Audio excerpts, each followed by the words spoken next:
ይህ የምፅዓቱ አዋጅ ነጋሪ አገልግሎት ወቅታዊና ዕለታዊ ወጎችን በማቅረብ ትንታኔ የምንሰጥበት የተለያዩ እንግዶችንም በመጋበዝ የምናቀርብበት መድረክ ነው። መረጃዎችን ያጠናከረ ይዞልን የሚመጣው ፓስተር አለማየሁ ነሙ ሲሆን ፕሮግራሙን የመራና መሰናዶውን ኤዲት በማድረግ ወደ እናንተ የሚያቀርበው ይልቃል አስራት ነው። መልካም ጊዜ።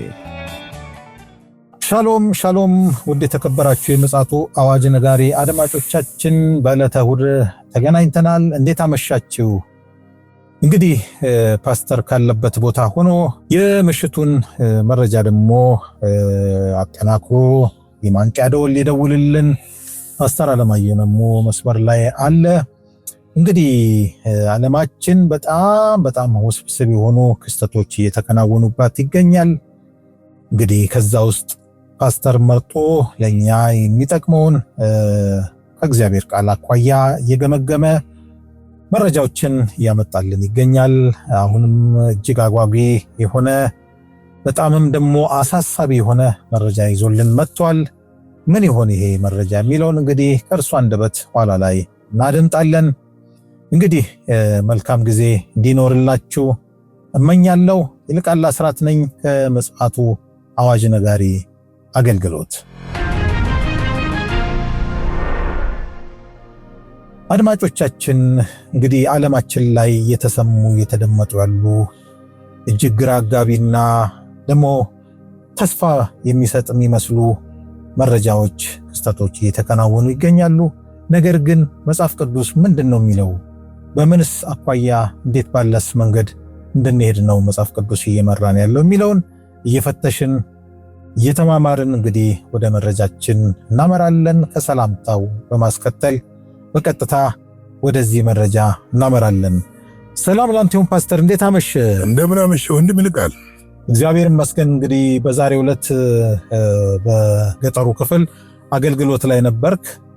እንግዲህ ጥሩ ጊዜ እንደነበረ ተስፋ አደርጋለሁ። አብዛኛው ደግሞ ማህበረሰብ ክርስቲያኑ ማለቴ ነው በቤተ ክርስቲያን በመሄድ የእግዚአብሔርንም ቃል ተመግበዋል ብለን እናምናለን። በውጭም ያሉት ደግሞ እንደዚሁ ጉድ እያሉ ይሆናሉ ወደ ቤተ ክርስቲያን ለመሄድ ብለን ተስፋ እናደርጋለን። ይሁንና ባሉበት ቦታ የሚያደምጡን ስላሉ ምን አይነት መረጃ ይዘህ መጣ ፓስተር?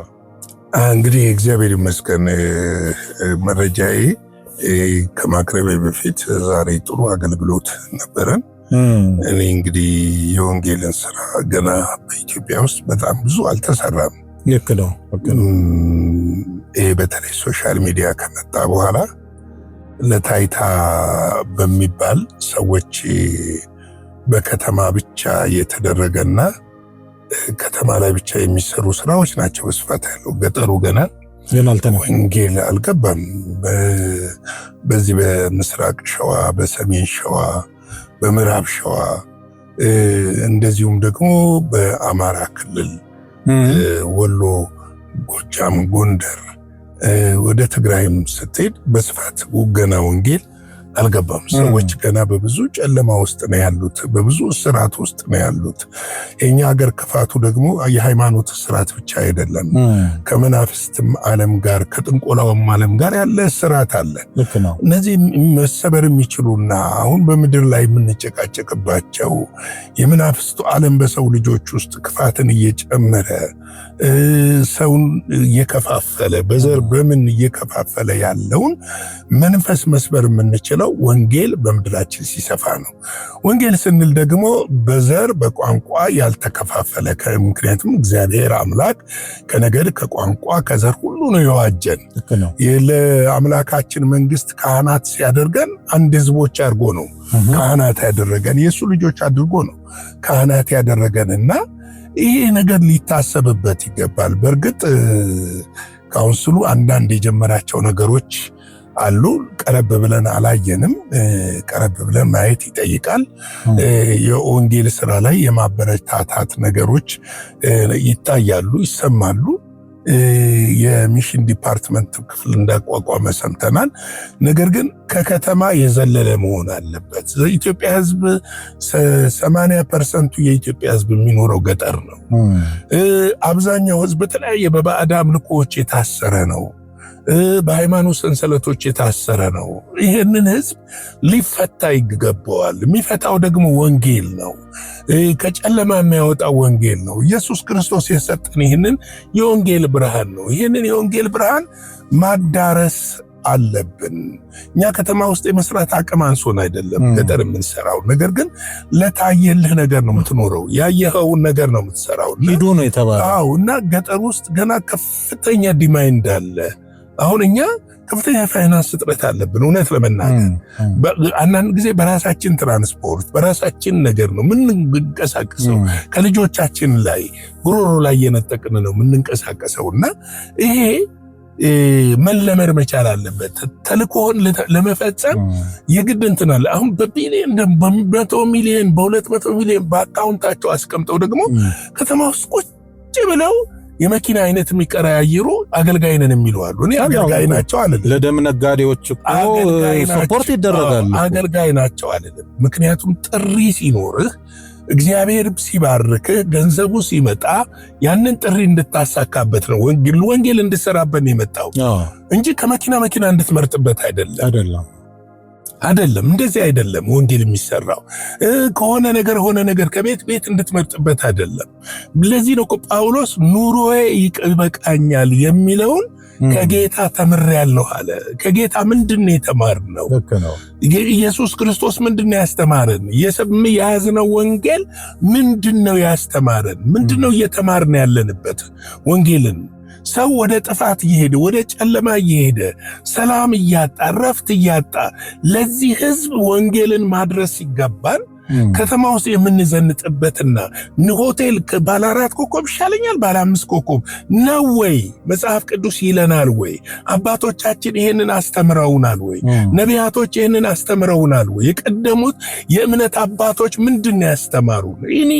ይሄ ነገር በጣም ይጨንቀኛል፣ ይገደኛል። ሁልጊዜ ሳስብ እንደነሱ መሆን እኮ አቅቶን አይደለም፣ ግን አይደለም ተልኮ የወንጌል ተልኮ ይሄ ማለት አይደለም። በእርግጥ እነዚህ ልጆች ያበላሿቸው ሰዎች እንዳሉ አውቃለሁ። ቀደም ብለው ከመሬት ከርስት ከቤት እያሉ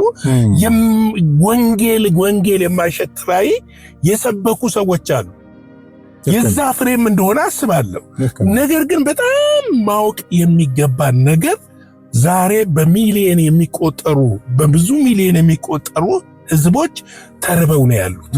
ወንጌልን ተጠምተው ነው ያሉት። ልንደርስላቸው ያስፈልጋል።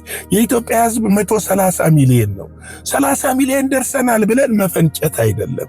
30 ሚሊዮናችን እውነት ቦርናጌን ድነናል? እውነት ስለ ወንጌል ይገደናል? 30 ሚሊዮናችን እኮ አንዳንድ ሰው ብናመጣ በሚቀጥለው ዓመት እኮ 60 ሚሊዮን ነው የምንሆነው። እውነት ነው 60 ሚሊዮን ነው የምንሆነው እኮ ገብቷል። 60 ሚሊዮኑ ደግሞ አንዳንድ ቢያመጣስ ቀላል አይደለም። እንዴት ነው የሚሆነው? እና ይሄ ሊታሰብበት እግዚአብሔር ሰዎች ጥሪ ያለን የምትሉ ሰዎች ልታስቡበት። ቸርቾች እያንዳንዱ ቸርች የሚሽን ዲፓርትመንት ኖሮት የገጠር አገልግሎትን ወንጌል ያልሰፋበት ቦታ ላይ ሚሽነሪዎችን ትሬኒንግ እያደረጉ እየሰጡ መላክ አለባቸው። እንደው በዚህ አጋጣሚ አንድ መረጃም እያየው ነበርና ይሄ አሁን በዚህ ስለ ሚሽን ስታወራ ለቻይና ማህበረሰብ ከባድ መስዋዕትነት የከፈሉ ከአሜሪካን ተነስተው የሚሽን አገልግሎት ለወንጌል አገልግሎት ሄደው ህይወታቸውን እስከ መሰዋት የደረሱ ሰዎች አሉ። እንደው ለአብነት ያህል አንዷን እንኳን እንደው ብናወሳት ጥሩ ነው ብዬ አምናለሁ። ቤቲ ስታም የምትባል እህት እንግዲህ የዛሬ 100 ዓመት ማለት በ1906 100 ምናምን ዓመት ነው ወደ ቻይና ሄዳ ከባድ መስዋዕትነት የህይወት መስዋዕትነት ከፍላ ወንጌልን ለማህበረሰቡ በማቅረብ እንግዲህ ዛሬ ቻይና ፍሬዎች በእንደነዚህ አይነት መስዋዕትነት በከፈሉ ወገኖች ነውና ወንጌል ደግሞ ያለ መስዋዕትነት አይሆንም። ሁሌ ሌክዠሪ ላይፍ እንድትኖር አይደለም። አሁን እኔ የሚያሳስበኝ ምን እንደሆነ ታውቃለህ? ሰዓቱ አልቋል። እኛ በየጊዜው ሚዲያዎች ላይ የምንሰማቸው ዜናዎች፣ ከተለያዩ ዌብሳይቶች የምናገኛቸው ዜናዎች፣ በመንፈሳዊ ዓለም ላይ ራሱ አሁን ዓለም ላይ ያለውን እንቅስቃሴ ሁሉ ስትመለከት ሰዓቱ እንዳለቀ በምንም ሳትጠራጠር ለሰከንድ ሳትጠራጠር መናገር ትችላለህ። እንዲሁም እየገደብ ነው እንጂ አንዳንድ እንደው ማህበረሰቡ እንዳይረበሽ እንዳይደነግጥ በሚል ሰብሰብ የምናረጋቸው መረጃዎች አሉ። እውነት ለመናገር ቢሆንም ተስፋ ጫሪ የሆኑ በቃ ሰውም ሳይደክም ሳይደናገጥ ክርስቶስን ዳግም መምጣት እንዲረዳና እንዲጠባበቅ ነው እንግዲህ የኛ ሚና። ወንድም ይልቃል የኛ እኮ የተባረከ ተስፋችን የክርስቶስ ኢየሱስ መምጣት ነው። ለኛ እኮ ደስታ ነው። እኛ የምናመጣውን የምንጨነቀው እኮ ላልተዘጋጁትና በጨለማ ላሉት ነው። ለኛማ እልልታ ነው። ለኛማ የዘላለም ዕረፍት እኮ ነው። ለኛማ በረከት እኮ ነው። እመጣለሁ እንዳለ ሲወስደን እኮ ለዘላለም ልናርፍ ነው። ከዚህ ዓለም ጭንቀት፣ ከዚህ ዓለም ሁከት፣ ከዚህ ዓለም ጥፋት፣ ከዚህ ዓለም ስቃይ የምናርፍበት እኮ ነው እንጂ ለኛ ደስታ ነው የሚያስጨንቀን እኮ ነገር የለም። ግን ወንድሜስ እህቴስ የሚለው ነገር አሳስባል። ጓደኛዬስ፣ ጎረቤቴስ፣ ቤተሰቤስ የሚለው ነገር ያሳስበናል። እውነት ነው። ለዛ ነው የምንጮህ። ትክክል። እና ስለዚህ ይህን ነገር እንደው በዚሁ ብንቀጥል ደስ ይለኛል። ግን የያዝነው የዛሬው ርዕስ እንግዲህ ፕሬዚደንት ዶናልድ ትራምፕ ናቸው ይህንን የተናገሩት። ሐማስ ሙሉ ለሙሉ ትጥቅ ለመፍታት ተስማምቷል ብለዋል።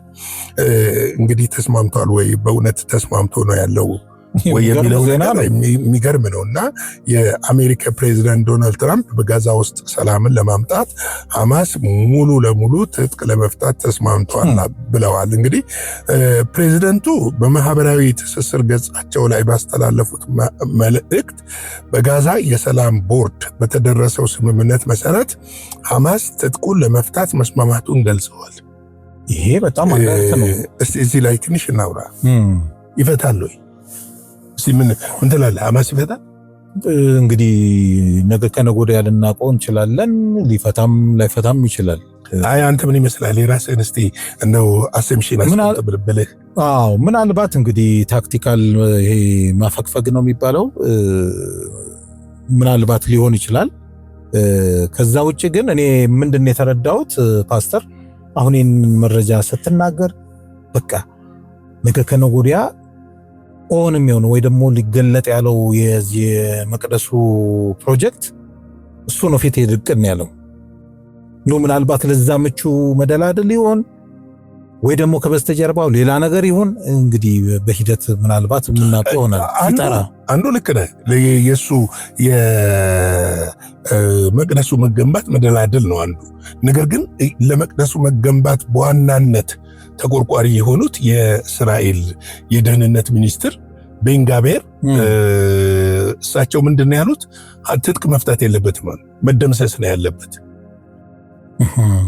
መደምሰስ ነው ያለበት። አሁን በጀመርነው ዘመቻ እናሳካዋለን። አዎ የውስጥ ለውስጥ ዘመቻና በቀጥታ ሙሉ ለሙሉ ደምስሰን መሆን አለበት። እስራኤል የምታርፈው ሐማስ ትጥቅ ሲፈታ ሳይሆን መልኩን ቀይሮ ይመጣል ነው፣ ስሙን ቀይሮ ይመጣል ነው።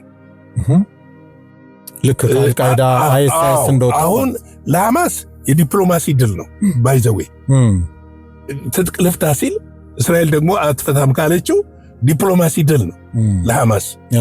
ነገር ግን ደግሞ ምንድነው ለምንድነው እሳቸው ይሄንን ያሉበት ምክንያት ብለን መቅደሱንም ቢጀምሩት እንደሚያፈርሱባቸው ያውቃሉ። ገብቷል? ስለዚህ ምንድነው ያሉት? ሙሉ ለሙሉ መደምሰስ አለበት ነው ያሉት። ሐማስ ደግሞ በቅድመ ሁኔታ ነው ያስቀመጠው ይሄንን። ለምሳሌ እኔ ትጥቅ ፈታለሁ፣ የእስራኤል ሰራዊት ግን ከሰሜን ጋዛ ከደቡብ ጋዛ ሙሉ ለሙሉ ለቆ መውጣት አለበት የሚል አቋም አለው።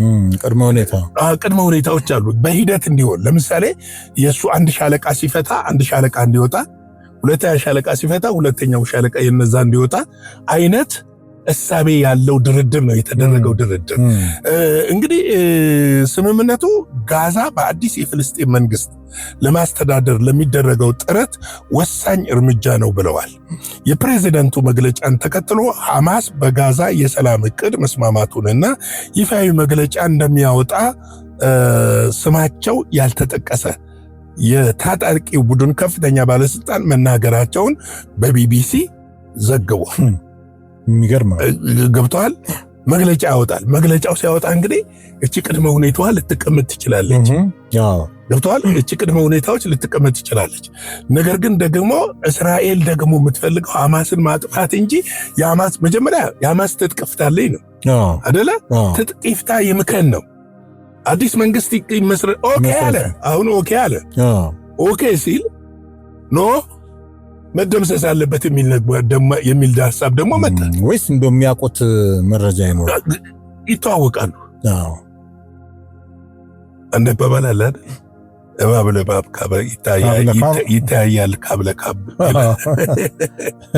እና ምናልባትም ይተዋወቃሉ። የሚተዋወቁት ነገር አለ። እንግዲህ የፕሬዝደንቱ መግለጫን ተከትሎ ሐማስ በጋዛ የሰላም ዕቅድ መስማማቱን ይፋዊ መግለጫ እንደሚሰጥ ነው ያሳወቀው እና እስራኤል ግን በጉዳዩ ላይ እስካሁን ይፋዊ አስተያየት አለመስጠት የጠቀሰው ዘገባው የስምምነቱ አካል መሆን ካልፈለገች ፕሬዝዳንት ትራምፕ ቅር እንደሚሰኙ ገልጸዋል ይላል። እኚህ ሰውዬ ደግሞ አስቸጋሪ ሰው ናቸው። አዎ። እና ሐማስ ከተመሰረተበት ጊዜ አንስቶ ሙሉ ትጥቅ እንደሚፈታ ሲናገር ይህ ለመጀመሪያው ጊዜ ነው የተባለ ሲሆን ይህም በሰላም ድርድሩ ውስጥ ትልቅ ተጠባቂ ነጥብ መሆኑን ዘገባው አመልክቷል ይላል። እንግዲህ አሁን ኦፊሻሊ አሁን በግለሰብ ይስጡ የደህንነት ሚኒስትሩ የእስራኤል መንግስት ወክለው ይስጡ መግለጫው አይታወቅም እንጂ መፍታት የለበትም እንደመስሰለን በዚህ አንስማማም የሚል ነገር አምጥተዋል። ስለዚህ ስልታዊ ማፈግፈግ አይደለም ላይሆን ይችላል። እንግዲህ ሐማስ ከተመሰረተ ጊዜ ጀምሮ እንግዲህ እንዲህ አይነት መግለጫም ሰጥቶ አያውቅም። እሱ እኮ ነው አሁን አስገራሚ ያደረገው። መፍታትም እፈታለሁም ብሎ አያውቅም። ለመፍታትም አስቦ አቅዶም አልሞም አያውቅም። ስለዚህ በዚህ ውስጥ ምናልባት ፓስተር እንግዲህ ያው ሐማስ ያው በግልባጭ ኢራን እንደሆነ ይታወቃል። ከኢራን ነው ብዙ መመሪያዎችን የሚያመጣውም እርዳታው የሚመጣው እና ይሄ በመሃላቸው ስምምነት አለ ወይስ ይናበባሉ? ለምሳሌ አሁን እኮ ፍንጭ አገኘክ እፈታለሁ ሲል አትፈታም። ለምን እንደመስሳለን? አይ እንግዲያውስ አትፈታም ካላችሁ እንደመስሳለሁ ካላችሁ እኔም እንደመስሳችኋለሁ ነው። አዎ እሱ ምንም ጥያቄ ወደዛ ወደ ውጊያ ነው የምትገባው። ነገር ግን ይሄ ምክንያቱም አዲስ መንግስት እንዲመሰረት የታለመው መቼ ነው? ባለፈው መስከረም ወር በፕሬዝዳንት ዶናልድ ትራምፕ የቀረበው ባለ 20 ነጥብ የጋዛ የሰላም ስምምነት እቅድ የምዕራፍ 1 ድርድር ሳይተገበር መቅረቱ ይታወሳል። ምዕራፍ 1 የነበረው ድርድር አልተገበረም። እስራኤል እንድትወጣ በእስራኤል ምትክ የዓለም አቀፍ ሰላም አስከባሪ እንዲቀር ሐማስ ደግሞ በሂደት ትጥቁን እየፈታ የሰላም ማስከበሩን ሂደት እያጠናከሩ የአንድ የእስራኤልን የሚያስተዳድር ማነው ፍልስጤምን ጋዛን የሚያስተዳድር አንድ ሲቪል የሆነ ዓለም አቀፍ ኮሚቴ እንዲዋቀር ነበር የታሰበው። ይሄ አልተሳካም። ይሄ አሁን ባለፈው ኢኮኖሚክ ፎረም ላይ የዓለም ኢኮኖሚክ ፎረም ላይ ዶናልድ ትራምፕ ያወጁት የሰላም ቦርድ ማለት ነው። በዚህ ለዚህኛው ነው የታወጀው። ይህ የሰላም ቦርድ እኮ አሁን ምንድነው ያደረገው መሰለህ? አሁን ስራውን ሰርቶ በውስጥ ሐማስ ትጥቅ ለመፍታት ተስማምተዋል ነው እያሉ ያሉት። እሳቸውም እኮ ያንን ጠቅሰው ነው ዋና ዓላማው ጋዛን ከሽብር የጸዳ አካባቢ ማድረግ ነው በተባለው በዚህ የሰላም ዕቅድ ከሐማስ ትጥቅ መፍታት በተጨማሪ በቀጣይ የእስራኤል ጦር ከጋዛ ለቆ እንዲወጣ የሚያስገድድ ሐሳብ መካተቱ ነው የተገለጸው። ግን እስራኤል ለቃ ትወጣለች። ሰሜን ጋዛን እኮ ሊገነቡ እያሰቡ ነው። በተደጋጋሚ ጉብኝት እያደረጉ ነው። ቡልዶዘሮች እየጠረጉ ነው ፎቆቹ። ምናልባት እያነሱት ነው። እንደ ሊባኖስ ግዛቱን ያው ለቃ አይደለ ቅድመ ሁኔታ ሰታይ ለቀቀችው እስራኤል። መቼ አለቀቀችም እንዴ? አለቀቀችም። እዛው ነው ያለችው። ኦኬ። ደቡብ ሊባኖስ ውስጥ እዛው የያዘችበት ቦታ ላይ። አዎ ምናልባት በእንደዛ የዶናልድ ትራምፕ ሚና ምን ይሁን አይሁን እንግዲህ በሂደት ምናውቀው ይሆናል። ሁለተኛ ደግሞ ይህን ሂደት ያቀናበሩና ያስኬዱ ያሉት ያው የታወቀ ነው አይደለም። መልቀቅ እኮ አይፈልጉም እነሱ። አሁን ደቡብ ሊባኖስንም ይሆን እኮ የራሳቸው ግዛት ማድረግ ነው ፈልጉ። አይ ማለቴ በአዲሱ ካርታ መሰረት እኮ እንሸወዳ አሁን እኮ እሱ ማለት ነው ጋዛን እኮ ሙሉ ለሙሉ እነሱ መቆጣጠር ነው የሚፈልጉት። አንድ ቤንጌሪዮን ካናል መገንባት ይፈልጋሉ። ሁለት አልፈው ተልፈው እኮ ሲናን በረሃ መውሰድ ይፈልጋሉ ያስባሉ እስከ ሶሪያ። ታዲያሱ እኔ ልል የፈለኩት አሁን ይሄንን ኮኦርዲኔት የሚያደርጉት ያው የሳቸው አማች የሆኑት ጃሬድ ኮሽነር ናቸው። ብቻ የሰላም እንትን ይኖራል፣ ሌላውም ይኖራል። ስልጣኖች አሉ። በዋናነት ግን እኚሁ ሰውዬ ናቸው መስመሩን ክሊር እያደረጉ ያሉት። እና እኔ አሁን ምንድነው በቃ እኔ አሁን ፎከሴ ትኩረቴ የሚወስደው የዚህ መረጃ የዚህ የመቅደሱ ጉዳይ በጣም በጣም በጣም በቃ ቅርብ እንደሆነ እየተሰማኝ ነው ያለው። በቃ ፕሮጀክቱን ለማፋጠን ምን ያህል እንግዲህ አየ ይሄ ሐሰተኛው ክርስቶስ እንግዲህ አየ ነገሮችን እያፋጠነ ነው ያለው ማለት ነው። እና እሱ ልክ ነው። በጣም የሚገርም ጊዜ ላይ ነው ያለነው ፓስተር። እንግዲህ አድማጮቻችን ዛሬ ያለን መረጃ ይህንን ይመስላል። ነገሮች በጣም እየፈጠኑ እየሄዱ ያሉ ስለሆነ እኛም ደግሞ የእግዚአብሔር የሰጠንን ተልእኮ በመፈጸም ነገሮቻችንን እናፍጥነላለው። የጌታ ጸጋ፣ ሰላም፣ ቸርነት ከሁላችሁ ጋር ይሁን። ይሻለው እግዚአብሔር አብስቶ የባርክ ፓስተር። እንግዲህ መስመር ላይ ተገኝተ እንደዚህ አይነት እንግዲህ በጣም የክርስቶስን ዳግም መምጫ ዋዜማ ላይ እንዳለን አመላካች የሆነ አባናኝ መረጃ ነው ያጋራህን። እውነት ለመናገር እኔ በበኩሌ በጣም መረጃው በጣም ትብሎኛል፣ አስገርሞኛል። ባልደነግጥም ግን ምን ያህል ተዘጋጅቻለሁ ብዬ ራሴን እንድጠይቅ የሚፈታተን መረጃ ነውና እንደዚሁ አድማጮችም በተለይም ደግሞ ቤተክርስቲያን ይህንን መረጃ ስትሰማ ምንድነው የሚሰማት የሚለው ነገር አሳሳቢ ነው። ምክንያቱም ተልእኮ የሚባል ነገር አለ። ተልእኮዬን አስፈጽም ያለው ብሎ እያንዳንዱ ሰውም ራሷም ተቋሟ ቤተክርስቲያናትም እንደገና ካውንስሉም እንበለው ህብረቱም እንበለው ቆም ብለን የምናስብበት ጊዜ እንደሆነ አመላካች ነው። ስለዚህ ውድ አድማጮቻችን በዕለተ እሁድ የምሽት መረጃችን ይሄንን የመሰለ ነበረ። መረጃውን ደግሞ አጠናክሮ ይዞልን የመጣው ወንድማችን ፓስተር አለማየሁ ነው። እኔም እንግዲህ ፕሮግራም በመምራት አብሬያችሁ ነበርኩኝ። በነገው ዕለት በአዲስ መረጃና መልእክት ተመልሰን እንመጣለን። እስከዚያው ድረስ ሻሎም። ለዛሬ ይዘን የመጣነው ወቅታዊ መረጃ ይህንን ይመስል ነበረ። በሌላ ጊዜ በሌላ መሰናዶ እስከምንገናኝ ሰላም ለእናንተ ይሁን።